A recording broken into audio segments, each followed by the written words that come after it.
Welcome to WagerTalk.com. I am Kelly Stewart, joined today by Eric Parkala at Parkala Sports and Teddy Covers at Teddy_Covers. And we're going to talk about the Tennessee Volunteers. Guys, I don't know what to make of this team. Week 1, they opened a 9.5-point dog on a neutral field. They're not in Morgantown here, so I was really shocked to see that high of a line. Then Vegas spits out this under 5.5 for the season win total. What's going on with the Tennessee Volunteers? You know, there's some people that like Tennessee's chances of getting to a bowl game this year, getting 6 wins. I'm not one of them. Their first-year head coach, Jeremy Pruitt, they started with the Greg Schiano fiasco, where they basically had him hired, and then social media and former players came out and said, you know, we don't want this guy. They ended up with former Alabama defensive coordinator Jeremy Pruitt. So if the school can't even get the coaching process right, how can you really trust them with pretty much anything else the rest of the season? The last 2 coordinators under Nick Saban, Lane Kiffin, and Kirby Smart, they've both gone on to put their programs in the right direction. I think it's going to take a little bit more time for Pruitt. The schedule, I believe, will start them off at 2-1. However, then they're coming out Florida. A lot of people expect Florida to be improved. They've got at Georgia. They get at Auburn after a bye. They've got to play Alabama. And then they've got South Carolina, who a lot of people think be pretty good again this year, coming off a 9-win season. So realistically, they could go 0-5 in that stretch. And then after that, that puts them at 2-6. You need, to win out to cash the over at that point. They'll get Charlotte and Vanderbilt. Those should be wins for them. But Kentucky and Missouri, they might not get both of those. They might not get either of them. So when you're looking at a schedule like this, all right, where you know how brutal it is, where you're saying there's a realistic chance this team could have a 5-game losing streak mid-season, when it's a first-year head coach, are you kind of trying to break down the campaign into this is what we're looking at from Tennessee right off the bat, and this is what I expect to see about Tennessee in November? Meaning, is it time to bet against Tennessee early or late? I think betting against them early, like I said, I think they're going to be 2-1 after the first 3 games. I think they're going to lose to West Virginia to open the season. But I also believe that they're going to be looking for an identity in those first 3 games.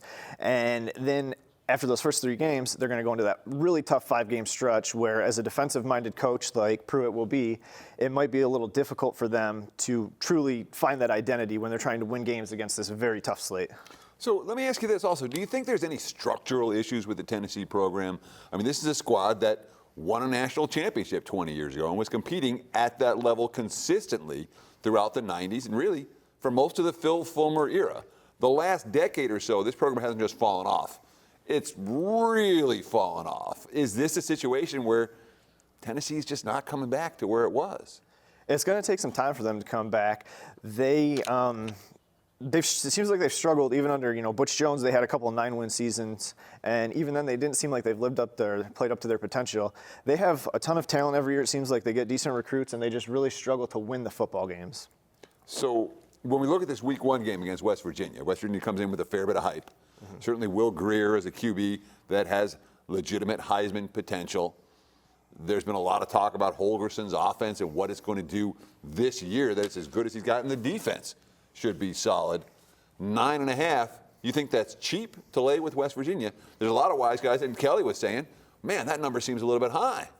Yeah, and it's actually gone up to 10 at some spots. There's still some 9.5s out there. Once it gets to 10, it kind of gets into that key number range where you don't really want to go too much higher than 10.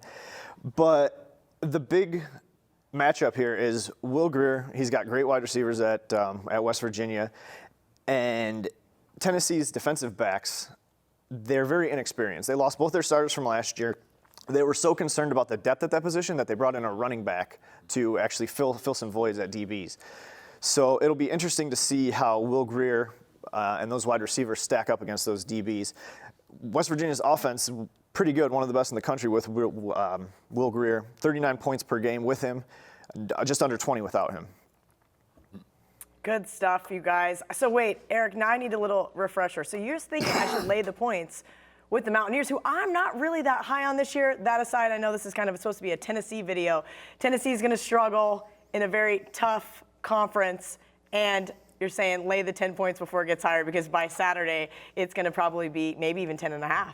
If it's a public perception here that West Virginia and Will Grier, Daniel Holgerson finally has a defense, then Tennessee is going to be so bad, or you think that maybe it's not so much that people think Tennessee's going to have a bounce back? Yeah, I think that it's a little bit of both. I think people are going to be pretty high in West Virginia, especially Will Greer. He's a senior. You know, we know his history. He had some trouble at Florida, got suspended, transfers to West Virginia, has a great season last year, goes out with the injury in the second to last game against Texas. So I think that a lot of people are going to bet on Will Greer to have his, a great senior season. And then again, I think it's a little bit of, people think Tennessee is going to be down. There's a team that went 4-8 last year. They've got 5.5 wins expected this year. So I think there is a combination of both. But come Saturday morning, I believe that line may be inflated over 10. All right, nice stuff. Guys, as always, check out the WagerTalk YouTube channel. Also, we have a new Sports Memo YouTube channel. Make sure you guys subscribe to both of those where you can check out Eric and Teddy every week shooting videos here in Vegas with me.